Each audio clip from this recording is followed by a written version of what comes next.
తెలంగాణ రాష్ట్ర ప్రభుత్వం ప్రతిష్టాత్మకంగా గద్దర్ సినిమా అవార్డులను ఇటీవలే ప్రకటించింది. 2024 సంవత్సరానికి గాను జూర్ పర్సన్ జయసుధ, టీఎఫ్డీసీ చైర్మన్ దిల్ రాజు కలిసి ఈ అవార్డు గ్రహీతల పేర్లను ప్రకటించిన సంగతి తెలిసిందే. కాగా గద్దర్ అవార్డు గ్రహీతలకు భారీ ప్రోత్సాహక నగదు కూడా అందించనున్నారు. గద్దర్ తెలంగాణ ఫిలిం అవార్డులకు భారీగా ప్రోత్సాహక నగదు అందించనుంది. నంది అవార్డుల కంటే భారీగా ప్రోత్సాహక నగదును తెలంగాణ ప్రభుత్వం పెంచింది. దీని ప్రకారం ఒక్కో ఉత్తమ చిత్రానికి అవార్డుతో పాటు 10 లక్షల ప్రోత్సాహక నగదు అందించనుంది సర్కార్.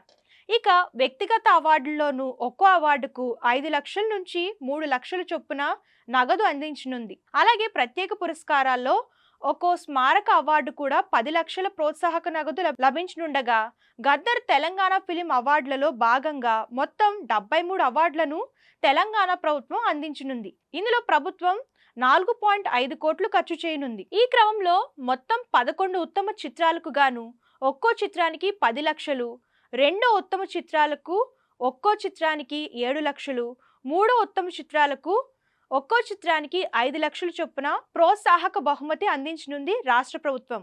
సుమారు 25 కోట్లతో గద్దర్ తెలంగాణ ఫిలిం అవార్డుల ప్రధానోత్సవం నిర్వహించనుందని తెలుస్తోంది. కాగా ప్రతిష్టాత్మక గద్దర్ అవార్డుల కోసం మొత్తం 1,02,408 నామినేషన్లు రాగా, వాటిని పరిశీలించిన అనంతరం అవార్డు గ్రహీతల పేర్లను ప్రకటించారు. సుమారు 14 ఏళ్ల తర్వాత రాష్ట్ర ప్రభుత్వం చేపట్టిన ఈ అవార్డుల ప్రకటనతో సినీ పురస్కారాల సంబరం మొదలైంది. ఇక జూన్ 14న హైదరాబాద్ హైటెక్స్లో 2024 గద్దర్ ఫిలిం అవార్డుల ప్రధానోత్సవం జరగనుంది.